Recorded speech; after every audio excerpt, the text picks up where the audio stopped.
बिस्मिल्लाहिर्रहमानिर्रहीम। अभी agile software development को लास्ट लेक्चर में हमने डिस्कस किया था कि अजाइल बेसिकली जो अजाइल का मैनिफेस्टो है वो ये है कि आप अपने कस्टमर इन्वॉल्वमेंट को प्रेफर करना है, आपने इंडिविजुअल्स और उनके इंट्रैक्शंस को प्रेफर करना है ओवर कॉम्प्रिहेंसिव डॉक्यूमेंटेशन। ठीक है, तो अभी हम अजाइल का जो सेकंड मेथड है जो आप मेथोडोलॉजी के अंडर आता है जिसको हम कहते हैं स्क्रम, उसकी बात करेंगे। तो scrum basically originally derives from a strategy in the game of rugby. ठीक है, स्क्रम बेसिकली जो है एक रग्बी की गेम है और उसको denotes getting an out of play ball. इसका मतलब है कि जो एक बॉल थी उसको दोबारा गेम के अंदर लाने को हम कहते हैं कि स्क्रम विद टीम वर्क। ठीक है, तो बेसिकली अगर हम रग्बी की बात करें तो उसमें आपको एक टीम वर्क नज़र आता है। हर बंदा जो होता है वो एक दूसरे को, अगर किसी के पास बॉल है तो वो हेल्प करता है कि जो उसका प्लेयर है वो फिनिश लाइन की तरफ और गोल स्टेट की तरफ जो है तो मूव करे और उसको वो प्रोटेक्शन प्रोवाइड करते हैं। ठीक है ना, तो यहाँ से बेसिकली स्क्रम जो है तो ओरिजिनली इसका वर्ड निकला था। उसके बाद स्क्रम का जो मेन है enables object oriented concept through advance iterative. हम इसमें जो है तो इंक्रीमेंटल अप्रोच को फॉलो करेंगे। ठीक है, incremental development with in a controlled environment. ठीक है, आपने इंक्रीमेंटल डेवलपमेंट करनी है लेकिन एक बहुत ही कंट्रोल्ड इन्वायरमेंट के अंदर। आपको पूरी फ्रीडम नहीं दी जाएगी कि अपनी मर्जी से इंक्रीमेंट्स को डेवलप करें।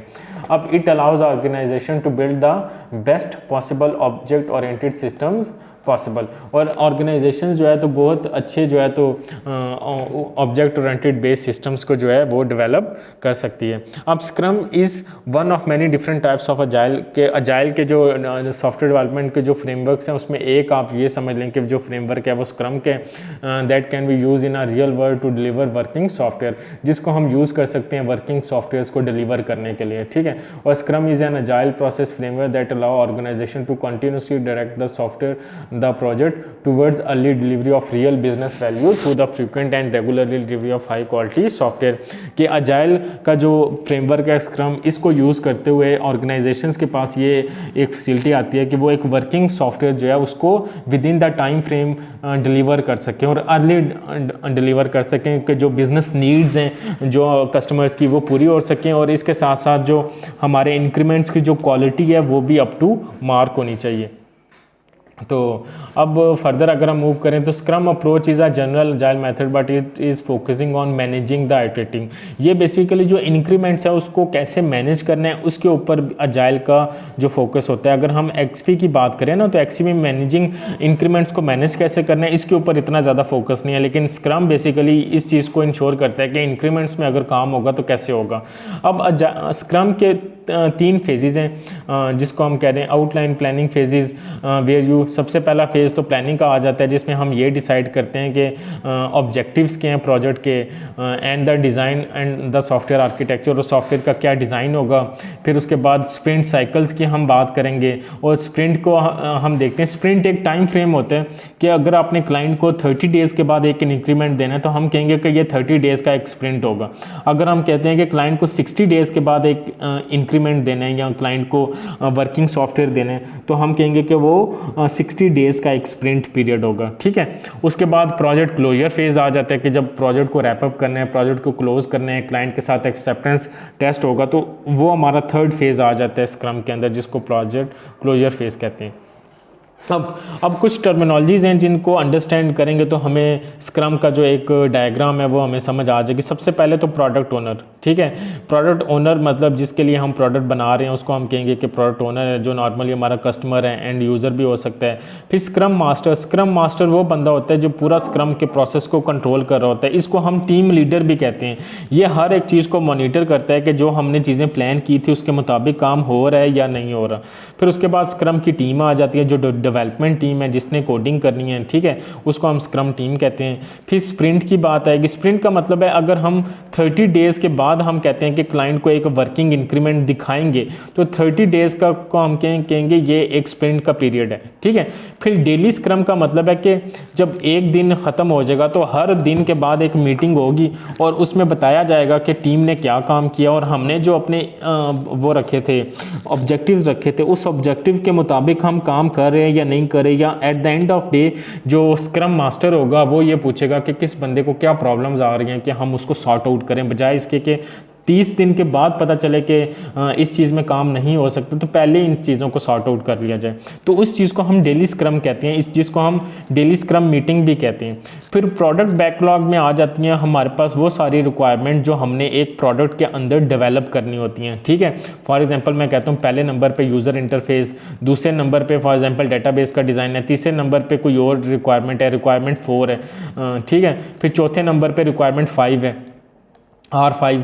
तो ये सारी जो रिक्वायरमेंट्स हैं ये मेरे पास बनती हैं प्रोडक्ट बैकलॉग। प्रोडक्ट बैकलॉग का मतलब है ओवरऑल जो रिक्वायरमेंट्स हैं, ठीक है, जो हमने किसी सॉफ्टवेयर के अंदर इंप्लीमेंट करनी है, उसका हमारा जो एक लिस्ट बनती है उसको हम प्रोडक्ट बैकलॉग कहते हैं।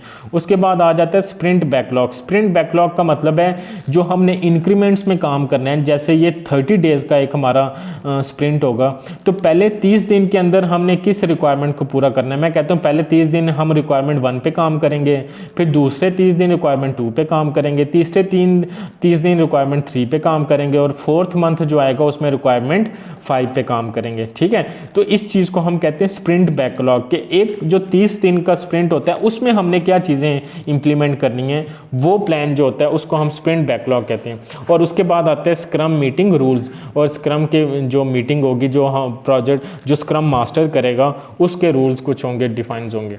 तो ये सारी चीज़ें हमें समझ आ गई। उसके बाद team work in daily scrum, ठीक है। Whole team attends a short meeting, जो मैंने बात की थी कि हर दिन के बाद शॉर्ट मीटिंग होगी, उसमें ये देखा जाएगा कि कौन कौन सी ऑब्स्टिकल्स आ रहे हैं, प्रॉब्लम्स क्या आ रही हैं, फिर लास्ट मीटिंग के बाद आप लोगों ने काम क्या किया है, और नेक्स्ट मीटिंग तक हम किस चीज़ को अचीव कर लेंगे, ठीक है। ये सारे कुछ क्वेश्चंस होते हैं वो जो कि डेली स्क्रम मीटिंग में डिस्कस किए जाते हैं।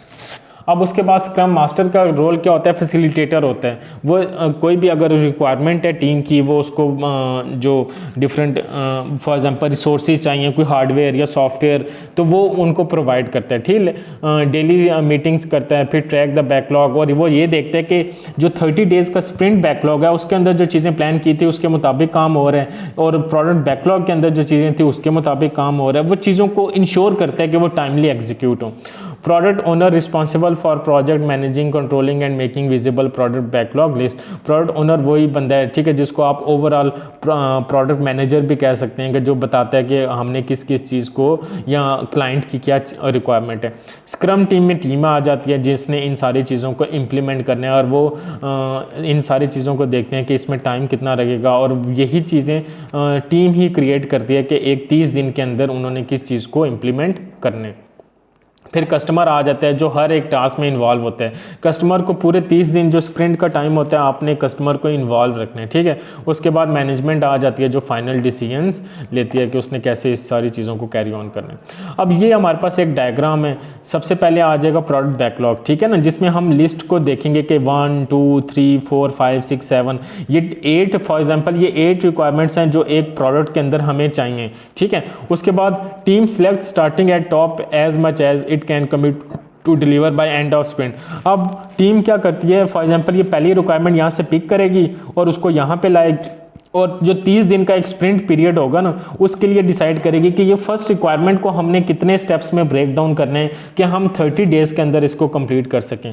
और उसके बाद क्या बनेगा, स्प्रिंट का बैकलॉग बनेगा, ठीक है। स्प्रिंट बैकलॉग का मतलब है कि आपने अब 30 डेज़ की प्लानिंग कर ली है कि 30 दिन के अंदर हमने क्लाइंट को क्या चीज़ें इंप्लीमेंट करके देनी है, ठीक है। और एक स्प्रिंट का जो टाइम होता है ये 1 to 4 वीक्स मतलब 30 डेज़ तक नॉर्मली होता है, और हर 24 घंटे के बाद आपकी एक स्प्रिंट की मीटिंग होती है जिसमें सारी चीज़ों को डिस्कस किया जाता है, और ये चीज़ों को कौन प्लान करता है, स्क्रम मास्टर, ठीक है ना। और जब आपके 30 डेज़ कंप्लीट हो जाते हैं तो उसके बाद स्प्रिंट रिव्यू मीटिंग होती है कि हम इस चीज़ को रिव्यू करते हैं कि जो चीज़ें हमने प्लान की थी वो हमने चीज़ें अचीव की हैं या नहीं की, ठीक है। और इसी तरह ये आपका साइकिल कंप्लीट होता है, और जब आपकी ये सारी की सारी रिक्वायरमेंट्स इंप्लीमेंट हो जाती हैं फॉर एग्जांपल इन 8 स्प्रिंट, तो उसके बाद जो है तो प्रोजेक्ट क्लोजर स्टेट में आ जाता है, और उसके बाद स्प्रिंट रेट्रोस्पेक्टिव मीटिंग होती है। ये जो रेट्रोस्पेक्टिव मीटिंग है इस चीज़ के अंदर इन्हीं चीज़ों को पोस्टमार्टम किया जाता है कि कौन सी चीज़ें ठीक हुई हैं, कौन सी चीज़ें गलत हुई हैं, किन चीज़ों को इम्प्रूव किया जा सकता है, कौन सी चीज़ें लैग करती हैं डेवलपमेंट में, ठीक है। ये रेट्रोस्पेक्टिव का मतलब है कि हम पोस्टमार्टम करते हैं अपने पूरे साइकिल का। तो this is the diagram of scrum के स्क्रम में जब काम होता है तो वो कैसे काम होता है, ये तो एक है ना। इसी तरह इसके बाद ये जो हमारे पास कोई भी इंक्रीमेंट आता है उसको हम वर्जन 1 कहते हैं, फिर वर्जन 2 आता है, फिर वर्जन 3 आता है, और इस तरह आपका एक प्रोडक्ट कंप्लीट होता है। स्प्रिंट साइकिल का बताया गया है कि ये 2 to 4 वीक्स में आपका होता है। असेस फेज में हम प्रोडक्ट बैकलॉग को रिव्यू करते हैं। सिलेक्शन में ये सिलेक्ट करते हैं कि हमने किस के ऊपर काम करना है एक स्प्रिंट के ऊपर। फिर डेवलपमेंट का फेज़ आ जाता है जब हम उसको डेवलप करते हैं, और स्क्रम मास्टर इस सारी चीज़ों को ओवरव्यू कर रहा होता है, और उसके बाद स्प्रिंट का रिव्यू फेज़ आ जाता है जिसमें हमने इसको रिव्यू करना है। अगर हम स्क्रम के कुछ बेनिफिट्स को डिस्कस करें तो इसका बेनिफिट ये है कि एक तो the product is broken down, कि जो भी हमारा प्रोडक्ट होता है उसको हम ब्रेक डाउन करते हैं और मैनेजेबल पार्ट्स में करते हैं कि हम उस प्रोडक्ट को इजीली डेवलप कर सकें और वर्किंग सॉफ्टवेयर को अचीव कर सकें। फिर होल टीम है विजिबिलिटी, और हर एक टीम के बंदे को पता है कि उन्होंने काम क्या करना है, और हर टीम के पास ओनरशिप डिवाइड होती है, ठीक है। फिर customer see on time delivery of increment, और कस्टमर को जो इंक्रीमेंट्स का एक बताया गया होता है, कस्टमर को हर 30 डेज के बाद वो इंक्रीमेंट का पता चल जाता है कि कितना काम हुआ अभी तक, ठीक है। कस्टमर जो है तो इस सारे प्रोसेस में इन्वॉल्व होते हैं, और इस सारे प्रोसेस में कहीं पे भी अगर कस्टमर की कोई रिक्वायरमेंट चेंज होती है तो उस रिक्वायरमेंट को इनकॉर्पोरेट किया जाएगा नेक्स्ट इंक्रीमेंट के अंदर, ठीक है। और जब तक कस्टमर सेटिस्फाइड नहीं होता उस वक्त तक नेक्स्ट रिक्वायरमेंट को जो है तो इम्प्लीमेंट करना स्टार्ट नहीं करते।